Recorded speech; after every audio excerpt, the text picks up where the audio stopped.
Hola caprichosas y caprichosos.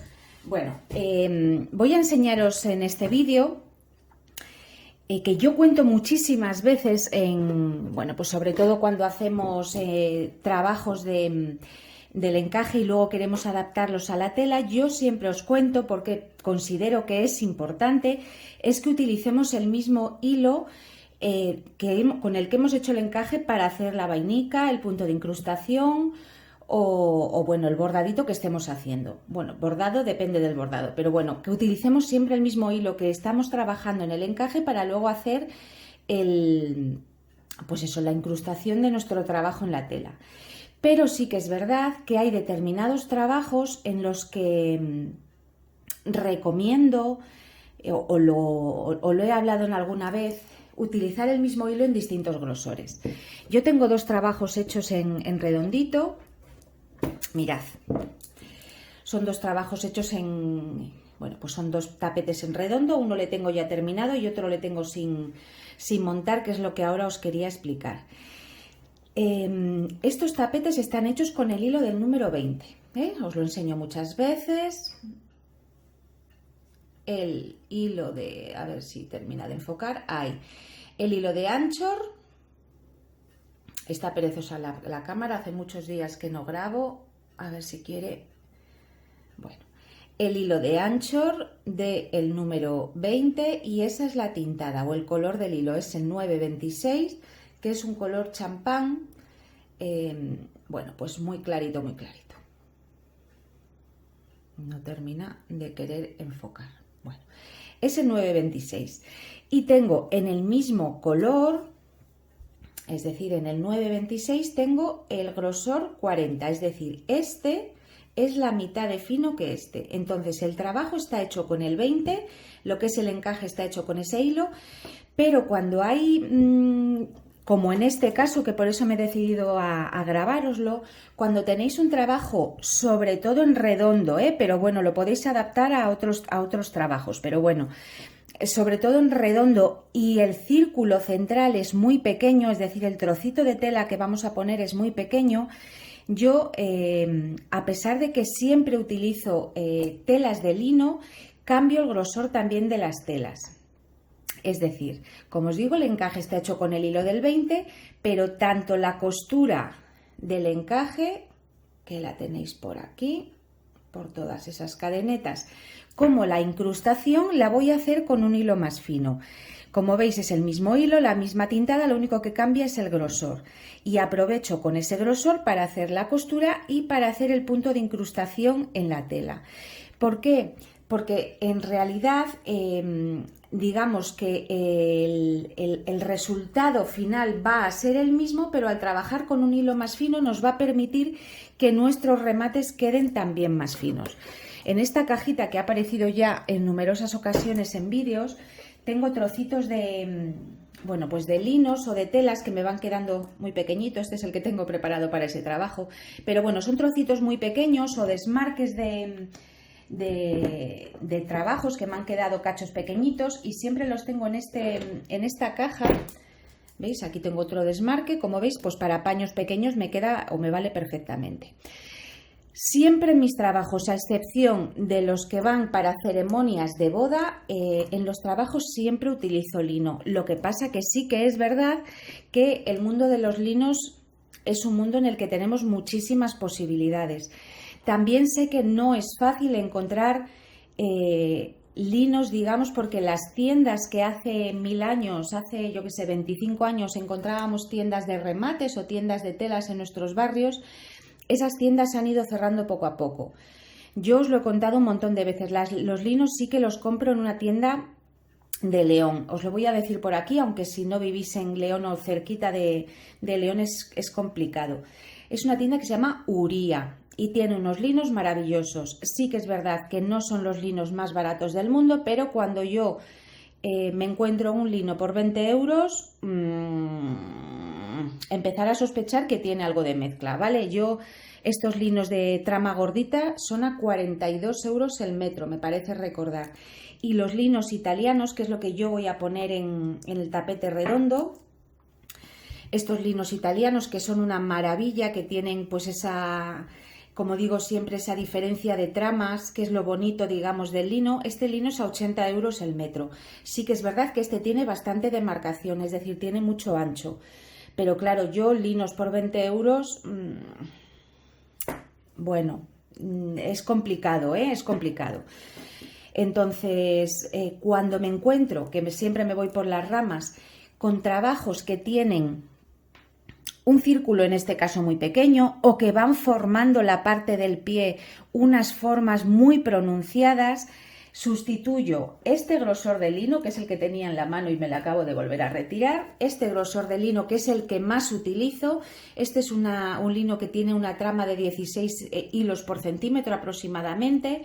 Yo este hilo lo utilizo para mantelerías, para toallas de lavabo, caminos de mesa, para paños, para cojines, lo utilizo para muchas cosas. Pero sí que es verdad que cuando me encuentro con este tipo de trabajos acudo a los linos italianos, que son mucho más finos. Les tenéis en varias tintadas, por supuesto. Este es el color crudito, el color que me va con el encaje que he hecho. ¿Vale? Es un lino que queda para visillos maravilloso, porque todos los linos tienen un apresto natural que se conserva con el paso del tiempo, pero bueno, es muy traslúcido y para los visillos queda precioso. Y es el que voy a utilizar para este trabajo precisamente por eso, porque tiene muy poquito espacio y al ser una tela que al ser fina es más dócil que el lino grueso, me va a ayudar a la hora de hacer mis puntadas. Entonces, cuando nosotros vamos a incrustar un trabajo, también tenéis varios vídeos en el canal, siempre os digo que saquéis un hilo, porque es la manera más fácil de hilvanar y que todo ello vaya derecho.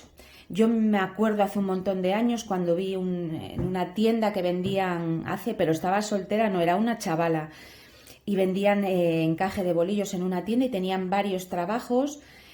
Por aprovechar las telas, es que estaban totalmente al bies, todas puestas, estaban incrustadas a máquina, con lo cual, claro, es mucho más fácil aprovechar esos trozos de tela cuando incrustas a máquina, porque tú pones la máquina y ella va sola.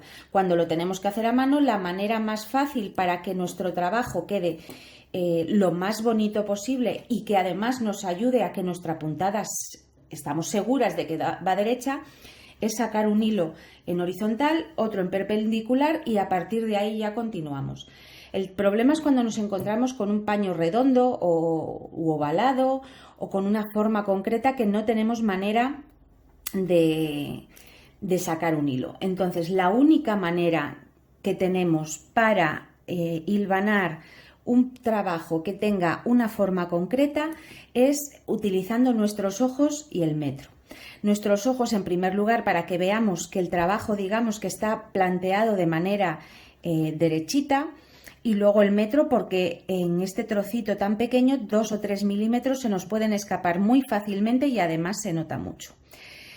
Yo recomiendo, pero todo depende también de cómo esté terminado nuestro encaje, ¿vale? Pero yo recomiendo nunca planchar los encajes sueltos, es decir, yo este encaje le tengo simplemente rematado y sin montar en ningún sitio. Yo no plancho los trabajos, esto está recién sacado de la almohadilla, porque cuando planchamos un trabajo que no está sujeto, la propia presión que hacemos de la plancha nos puede ceder un poco el encaje. También depende del material que estemos utilizando para hacer el encaje, pero bueno, suele ceder un poquito. Entonces yo no recomiendo planchar el encaje. Que tenemos el encaje, bueno, pues que no está hecho como muy... Y es que no me gusta decir mal hecho, pero bueno, que no está como muy tiesito o muy planchadito. Si queréis planchar antes de montar en la tela, simplemente es una plancha a toquecitos, nunca arrastrando, ¿vale? Planchamos un poquito a toquecitos con nuestra plancha para que nos quede un poquito pues estirado el trabajo para luego montarlo. Pero si podéis evitarlo, yo os recomiendo que lo evitéis. Bueno, tengo un trozo de tela cortado con un sobrante que sobra tela por todas partes y entonces vamos a montarlo. En primer lugar, pues repito, nos vamos a fiar un poco de nuestros ojos. Entonces, tal cual lo tenemos, vamos a ir sujetando, pues, por ejemplo, aquí y en su parte opuesta. en la parte opuesta al alfiler que acabamos de clavar. Y vamos a hacer lo mismo en esta zona.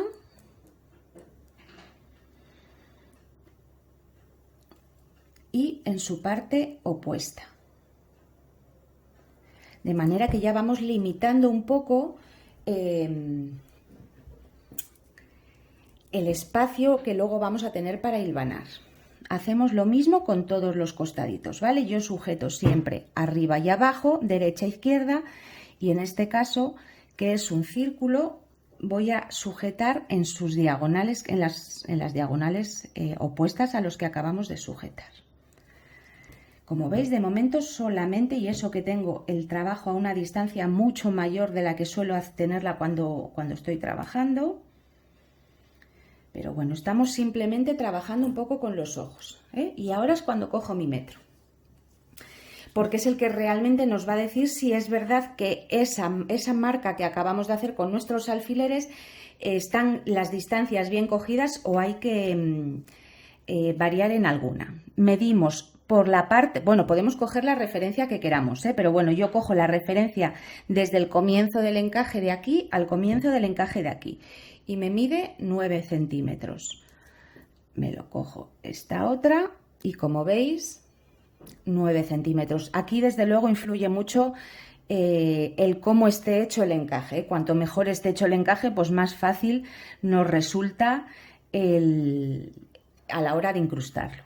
Mirad, aquí me falta 1 milímetro, que si fuera, quiero decir que no haría casi ni falta ni moverlo, pero vamos a ayudarle a que llegue a esos 9 milímetros. Y por aquí lo mismo. A ver dónde tengo el otro, que me llega a los 9 centímetros. ¿Lo veis ahí?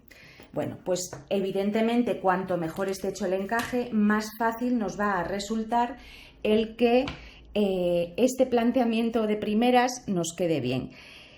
Cuando nosotros colocamos los alfileres y vemos que no llegan las medidas, simplemente es ir modificando. Sí que es verdad que cuanto más pequeño es el trabajo, digamos que menos tamaño de error hay, menos centímetros o milímetros de error hay, porque hombre, 9 centímetros es muy difícil que coloques un alfiler con una distancia de 1 centímetro de diferencia. Es muy difícil, pero bueno. Llegados a este punto tenemos que hilvanar. Yo el hilo de hilvanar, lo que es el típico hilo de hilvanar que se venden en bobinas grandes y que casca según le aprietas, casca, porque es lo que digamos lo típico del hilo de hilvanar, solo lo utilizo para hilvanar jaretones, dobladillos o lo que sea. Para unir o hilvanar, en este caso, que es lo que vamos a hacer, el encaje a la tela, jamás utilizo un hilo de hilvanar. Por la sencilla razón de que cuando yo voy haciendo, en este caso, el punto de incrustación, que es lo que voy a hacer, ese hilo de hilvanar me va a quedar debajo de mis puntadas. Entonces, cuando utilizamos ese hilo de hilvanar, ese hilo hay que quitarle. Y cuando hacemos un punto de incrustación donde hay tantísimas puntadas, luego es complicadísimo quitar ese hilo. Entonces, yo lo que hago es hilvanar con el mismo hilo con el que he hecho el encaje. En este caso, en vez de utilizar el hilo gordito, voy a utilizar el hilo que os decía al principio, que es el mismo hilo, pero en una numeración mucho más fina. Porque así, aunque este hilo me va a quedar debajo de mis puntadas, es un hilo exactamente igual que el del encaje. Entonces, aunque quede ahí el hilo, no hay ningún problema porque es como si formara parte, digamos, del encaje. Entonces, ahora a puntaditas, en este caso muy pequeñitas, porque es un trabajo muy pequeñito, voy hilvanando.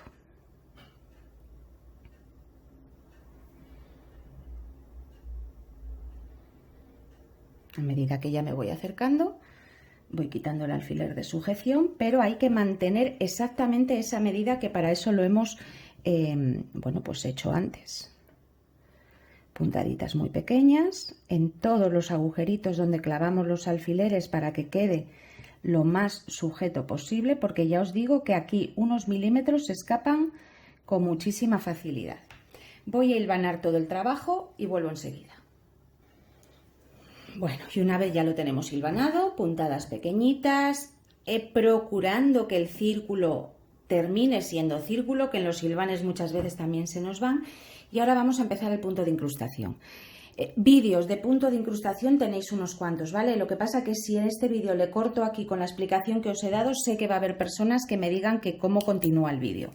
Entonces, la manera más fácil de explicaros un poco el punto de incrustación siempre es coger un papel.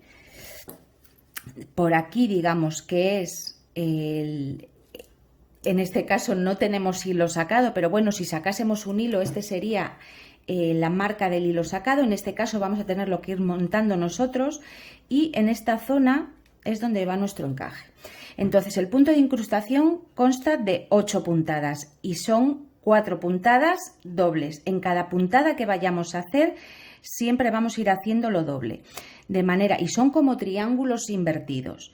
Nosotros voy a separar lo que voy a pintar de esta línea, ¿vale? Haríamos 2 puntadas así, 2 puntadas así, 2 puntadas así, 2 puntadas, 2 puntadas, 2 puntadas, 2, 2, 2, 2, de manera que van quedando triángulos invertidos. Y en esta zona es donde queda nuestra puntada, el agujerito que se marca en las uniones de las puntadas, que hay que intentar que esas puntadas precisamente asomen y forme agujerito, porque es lo bonito del punto de incrustación. Entonces voy a retirar eso para que no me lo manche y a empezarlo. El objetivo o el motivo principal de este encaje era enseñaros el cambio de hilos, el cambio de grosor de hilos y el cambio de grosor de la tela. Porque cuando tenemos un trabajo pequeñito y además redondo, tenemos que tener mucho cuidado con las puntadas, es decir, hay que hacerlas un poquito más pequeñas de lo que lo haríamos habitualmente. Y además en este caso nos juega con que la puntada que va a ir por la parte de la tela tiene que ser mucho más cortita que la puntada que va sujetando nuestro encaje, porque tiene una trayectoria mayor y entonces la puntada que va sujetando el encaje siempre tiene que ser un poquito más grande que la puntada que va en la tela. Pero en este caso, al ser un pañito redondo pequeño, la puntada tiene que ser siempre un poquito más pequeña, todas ellas en general. Porque lo que nos puede pasar si utilizamos una tela que no sea dócil a la hora de trabajar o que nuestras puntadas sean excesivamente grandes, es que cuando terminemos el incruste nos va a quedar la tela abombada. Y eso, por mucha plancha que le demos, no se quita. ¿Por qué? Porque al ajustar, al dar una puntada muy grande y al ajustarla, lo que estamos haciendo es quitar pum, pum, pum, pum, pum, un poco de espacio a nuestro encaje. Y cuando nosotros terminemos el punto de incrustación, la tela tiene que quedar tal cual. Sí que es verdad que de manejarla se va a arrugar muchísimo, por sobre todo cuando tenemos un encaje tan grande. De manipularlo en la mano se va a arrugar, pero el resultado del incruste tiene que ser un trabajo planito. Y una vez he contado ya todo esto, vamos a empezar con la puntada. Normalmente cuando utilizo esos géneros gordos yo me cojo de base esas 2 líneas paralelas, es decir, esas 2 líneas paralelas me las cojo debajo de mi puntada de incrustación. En este caso voy a hacerla mucho más pequeña para que quede mucho más fino. Me va a ayudar a esto que os estoy contando la tela y el hilo más finito, ¿vale? Hilvano un poquito el hilo, si queréis dejar un rabete para que no se os escape, y si no, bueno, pues lo dejáis lo más justito posible y comenzaríamos nuestro encaje. Veis aquí como tengo tantísimo encaje, a la hora de manipularlo se va a arrugar sí o sí, pero bueno, vamos a intentar que se arrugue lo menos posible. Yo por costumbre siempre empiezo en la parte que sujeta la tela y el encaje, ¿vale? Pero podéis empezar por la parte del encaje o por la parte de la tela. Entonces, voy a dar la segunda porque esa apenas se ha marcado. Y ahora me toca pasar a la puntada que sujeta la tela y el encaje, es decir, me bajo a la parte de la tela. Es la puntada que marca la diagonal que sujeta las 2 piezas y hay que hacer 1 y 2 puntaditas en el mismo sitio. Ahora avanzamos un poquito por la tela, poquito y pequeñito. Como es redondo tampoco podemos contar especialmente los hilos, ¿vale? Pero que esta puntada sea siempre más cortita que la de arriba. Y marco 1 y mi segunda puntada ya se me suma o se me hace cuando subo la aguja de la tela al encaje. Mirad cómo queda exactamente en el mismo sitio. Por eso ya se me forma ahí mi segunda puntada. Ahora me toca la diagonal, que es la que sube, en este caso, de la tela al encaje. 1 y 2. Y ahora avanzo un poquito en el encaje, ¿vale? Una puntadita. Y hacemos una. ¿Veis cómo se va abriendo ya el agujerito?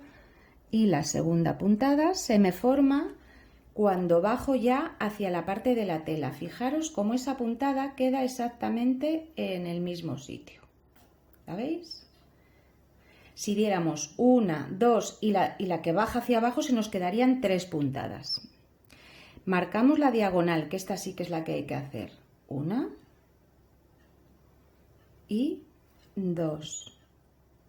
Ajustamos, yo siempre pongo un poquito el dedo y ajusto la tela para no tirar en exceso del encaje o de la puntada. Avanzo un poquito en la tela. También os recomiendo que la puntada que dais en la parte de la tela no la metáis mucho sobre el encaje, porque si no llega un momento que se termina escondiendo y esa puntada tiene que verse. Entonces separar un poquito la puntada del encaje para que se quede más limpia. Una, ¿veis cómo esta tela es maravillosa para este tejido? Porque abre enseguidita.